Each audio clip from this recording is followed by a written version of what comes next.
Olá, estamos de volta com o programa Palavra de Fé. Nós estamos falando sobre que a vida tem um propósito. Qual é o propósito da vida? Estamos usando o texto base de Hebreus, capítulo 12, versículo 1 e 2. E para isso nós temos que deixar, ou seja, de colocar de lado, ou lançar fora, colocar à parte, jogar para longe, o quê? Todo embaraço. O que é embaraço? É tudo aquilo que é um empecilho e que nos impede de crer. É uma parte bem interessante que dos atletas, né? Até hoje, os atletas também treinam com certos pesos, ou seja, para que eles possam ter um nível melhor, alcançar marcas melhores, eles colocam nas suas pernas, nos seus braços, né? Pesos. Para quê? Para que, se acostumando com aquele peso, no momento que ele lança fora todo aquele peso, no momento que ele joga fora aquele peso, ele vai ter assim, um rendimento muito maior, muito melhor. Se o atleta, no momento que ele tira esse peso, porque ele treina com esse peso, ou seja, ele faz toda a força, talvez se algum atleta tiver com abrigo, né, e correr com aquele peso nas pernas, e outro atleta tiver sem aquele peso, vai pensar, poxa vida, esse cara é muito fraco, não é um bom competidor. Mas no momento que esse atleta que está com peso, talvez escondido, lança fora aquele peso, ele vai ter um rendimento muito melhor. Ele vai chegar em posições muito melhores. Assim acontece conosco. Muitas vezes Deus permite alguns pesos em nossas vidas para que nós venhamos a ser pessoas mais fortes, né? Ser pessoas mais preparadas, mais capacitadas para viver esse mundo. Porque o próprio Jesus disse, no mundo tereis aflições, mas tende bom ânimo, eu venci o mundo. Então nós temos que deixar todo embaraço, ou seja, todo peso. E esse peso é que nos faz diminuir o ritmo. Esse peso, ele faz com que muitas vezes nossa atuação seja apagada, reduzida, diminuída. Qual é o peso? O que eu tenho de deixar de lado?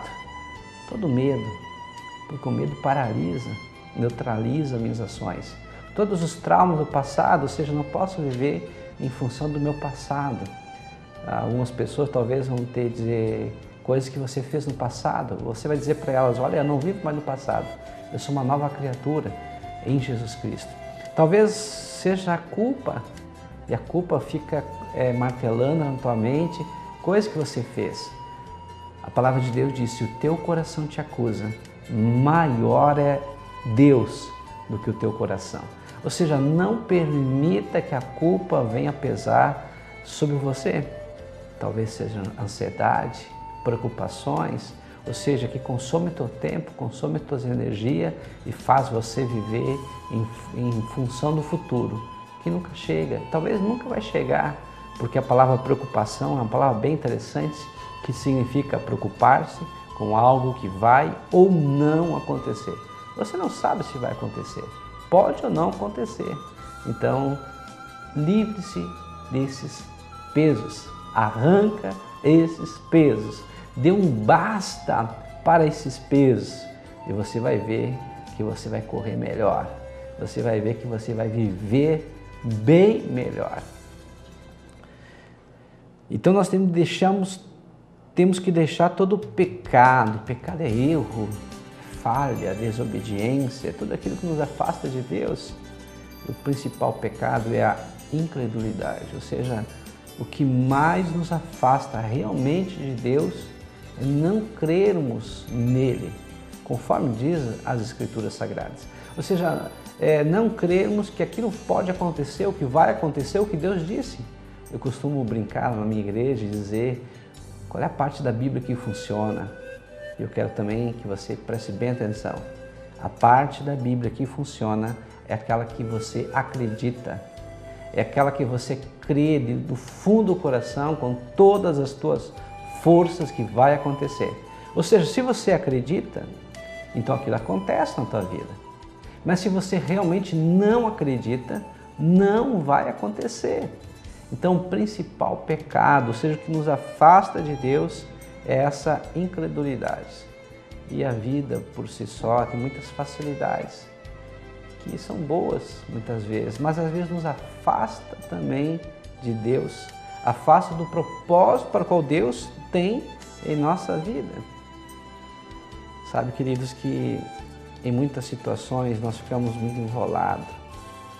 Então nós precisamos nos desenrolar, desembaraçar, nos livrar realmente de todo esse mal.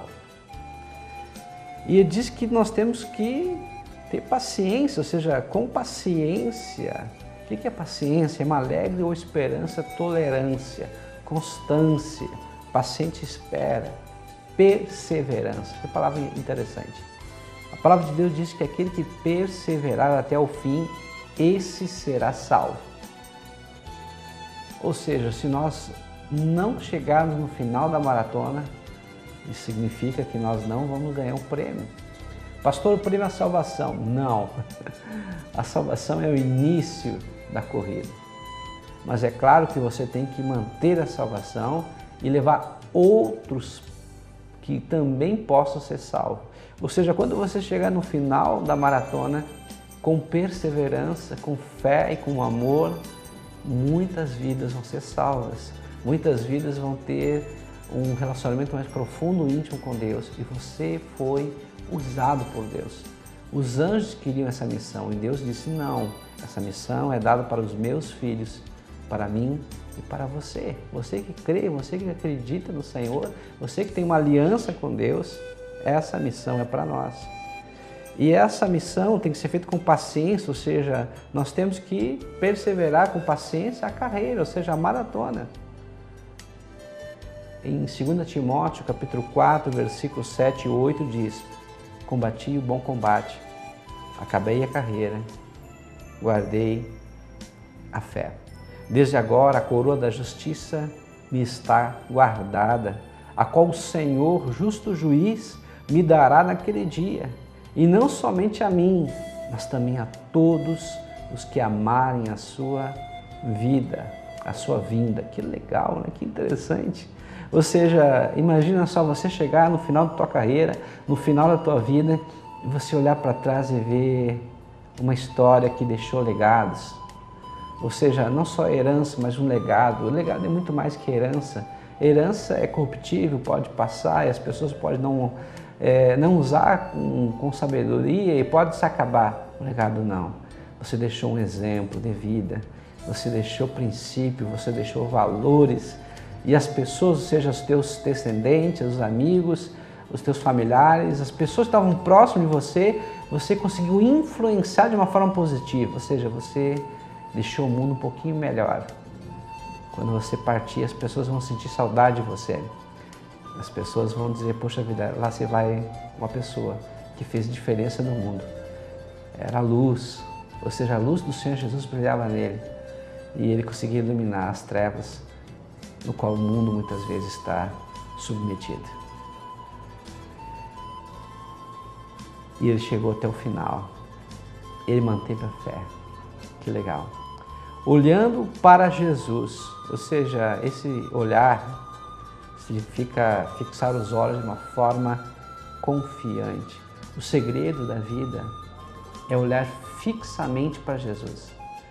Assim como Pedro, um dia Jesus estava caminhando por cima das águas e eles ficaram espantados, achando que fosse um fantasma, e Jesus disse, Pedro, vem, sou eu, não tenha medo.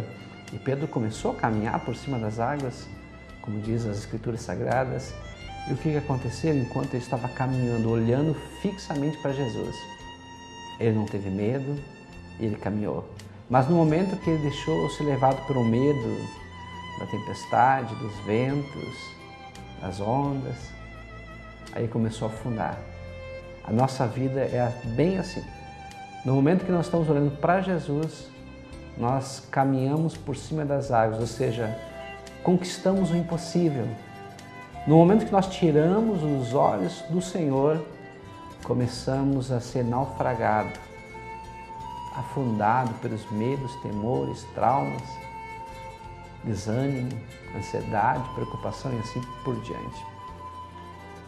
Então o segredo é olhar para o Senhor, porque Ele é o autor e consumador da fé, ou seja, Ele é aquele que aperfeiçoa a nossa fé. Ele, na verdade, é como se fosse nosso técnico. Ele está sempre fazendo com que nós treinamos nos capacitemos e começamos a jogar melhor. Eu lembro de um filme muito interessante, se você não olhou, eu recomendo olhar, que se chama Desafiando os Gigantes. Era um técnico que estava treinando uma equipe, essa equipe era uma equipe até então fracassada, uma equipe que não jogava bem, uma equipe perdedora. E no momento que esse técnico ele começou a se voltar para o Senhor Jesus, ele começou a passar por todo o grupo aqueles princípios, os valores da Bíblia Sagrada, confiança, e eles começaram a ganhar várias partidas até chegar à grande final. E na final eles pegaram nada mais, nada menos que os campeões da liga passada de futebol americano. E esse time se chamava Gigantes. Então eles tinham que desafiar os gigantes. Talvez você também esteja desafiando gigantes na tua alma, gigantes na tua vida. Situações que não foram enfrentadas por medo, mas que agora você vai ter que enfrentar. E esse técnico, ele pegou um dos seus jogadores, um dos mais fortes, e colocou um outro nas costas dele e disse, olha, você vai carregar por 10 metros.